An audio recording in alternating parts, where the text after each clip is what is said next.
The Tao of Self-Confidence, episode 595. Welcome to the Tao of Self-Confidence, where I share stories of amazing women who have discovered their inner journey to self-confidence. Visit our website at thetaoofselfconfidence.com. Your inner journey to self-confidence awaits.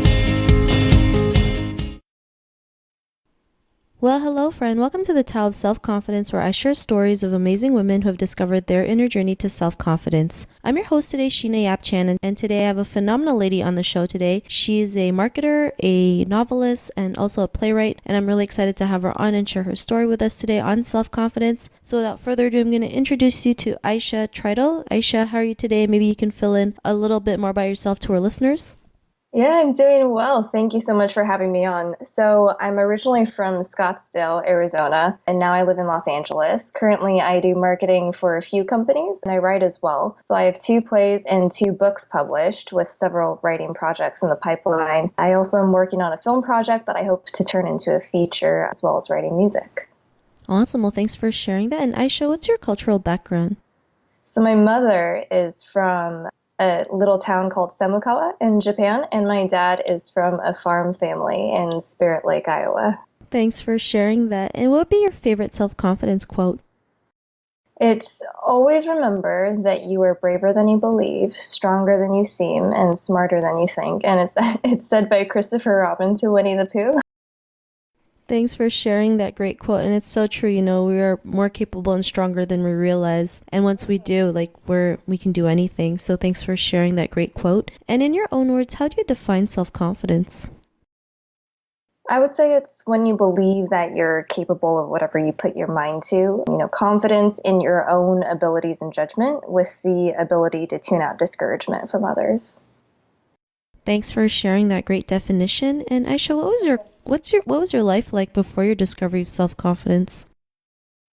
It was pretty bad. I put a lot of weight on what others thought of me. I was too easily affected or discouraged by others, and because of that, I didn't reach my full potential. There were a lot of things that I wouldn't attempt due to discouragement from others. And I was quick to compare myself to others as well. And I think culturally, like in Japanese culture, there's a huge tendency to be really harsh on yourself. I think comparison sort of runs rife through that culture as well. And that was a trait I had. And because of the way that I was more susceptible to peer pressure. Thanks for sharing that. And I think that's something we all go through, right? Especially being harsh on ourselves. We're so great at picking out all our weaknesses and our flaws, not realizing it's actually what makes us unique and beautiful. When we see them as a positive thing versus a negative thing, it makes a huge difference. But what was that point in your life when you realized you were more than enough to go out there and especially do the things that you do today, be more confident? What was that aha moment? So this might not sound the best, but my aha moment actually came after receiving external validation through writing, but I'll explain. So I was doing acting and music, and that wasn't going so well. Acting opportunities died down within a year after I started, and I almost signed with a Japanese record label, Avex, twice, but in the end, I was rejected twice, and it hurt more the second time because it was that much closer to signing a contract. So in addition to being in a place where I was really bogged down with rejection in multiple areas, I was in a relationship with someone who, in general, was discouraging. I'd always liked writing, and I began working on creative writing again as something of a therapeutic exercise. But the person who I was in a relationship with at the time, in addition to being discouraging in general, discouraged my writing, encouraged me to focus on other things instead of doing acting and another impractical occupation like writing, and just focus on acting in a more practical occupation like, business development and healthcare. And I do work in healthcare, I do marketing, but it was terrible. In a way, I kept working on my writing out of spite to that person. And I'd like to clarify that I don't recommend accomplishing things out of spite.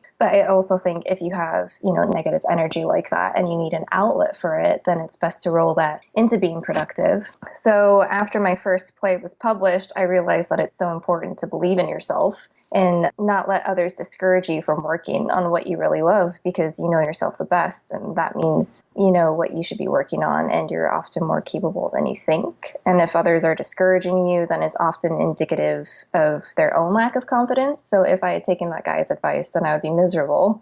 right now, and I would not have accomplished anything worthwhile. But in addition to that realization, there was a long journey to self-love, and I'm still on that journey, loving oneself enough to not be too harsh and to recognize and celebrate all of your victories and accomplishments, even the little ones.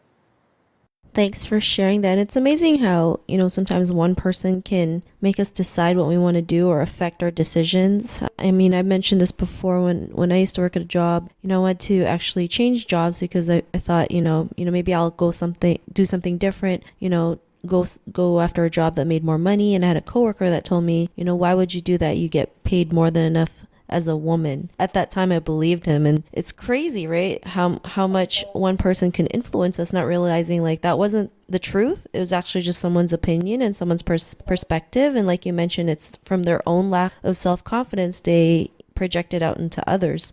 But it's a lesson learned, and we've all gone through some type of life experience that we can share and help people realize like you are more than enough. And no matter what people say, it's always up to you to go after what you want. And like what you did, because of that, what's your life been like now? So I accomplish so much more now because I believe in myself enough to go after what I want. I'm not afraid of what other people think. I'm working on more passion projects and taking my passions more seriously. I produced my own film project, and I'm planning on recording and releasing my own music, in addition to all of the writing that I do. And I'm not susceptible to peer pressure anymore. And I just focus on what makes me happy. Thanks for sharing that. And I love how you mentioned, you do what makes you happy, not what makes other people happy, right? Especially growing up in an Asian household, we're always, programmed to make others happy and kind of sacrifice our own happiness in the process. And it should be when we make ourselves happy first, that's when we can project to help others. So we have that overflow to help others become happy with themselves as well. So thanks for sharing that. And if our listeners were tuning to your episode and, they're in a similar journey to self-confidence, what would be that one tip you would give to her? So I know that having confidence in one's own abilities and judgment is easier said than done. So the first thing I will say is to acknowledge that it most likely will not be a sudden shift. It will be a journey. And even if you do doubt your own abilities and judgment, it's very often not the most talented people who succeed, but the people who weren't afraid to try. So I would say take small steps by pushing yourself a little bit out of your comfort zone. Or in my case, it was pushing myself to just write a little bit every day, and then eventually sending my plays and books out to people. I think the more you push against your fears, the more you'll realize how capable you are. And another thing is confidence comes from within yourself, but I believe it's important to surround yourself with a good support group filled with encouraging people. So I would say, make sure you have that. It makes it that much easier to push and believe in yourself. Thanks for sharing those great tips. And I love how you mentioned, building self-confidence in little steps, right? Most people think you have to take a big leap to boost that confidence, but it's these little steps that actually give you that big result, right? Because you're doing it every single day, little by little, and little by little adds up. So I really love that you mentioned that. And if our listeners wanted to get to know a little bit more about you and what you do, or check out some of your work, is there any links or social media profiles we can connect with?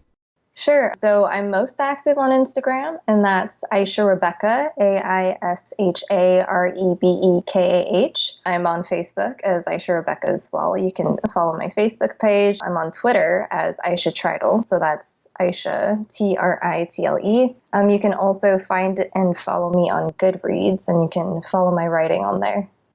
Thanks for sharing that. And to our listeners, if you want to connect with Aisha, you can also head on over to thetaoofselfconfidence.com and search for Aisha's name. Her show notes will pop up along with everything else that we talked about. And I really want to thank Aisha today for taking the time to share her story and tips with us on self-confidence. So thank you so much, Aisha. Yeah, thank you. Thank you very much. Not a problem. It was really great having you on the show. And to our listeners, be on the lookout for another new episode of another amazing woman's journey to self-confidence. And we'll talk to you soon. Bye for now. Thank you for tuning in to another amazing episode of The Tao of Self-Confidence. Want to learn how you can use podcasting to market your business? Download your free report by visiting our website at thetaoofselfconfidence.com. Your inner journey to self-confidence awaits.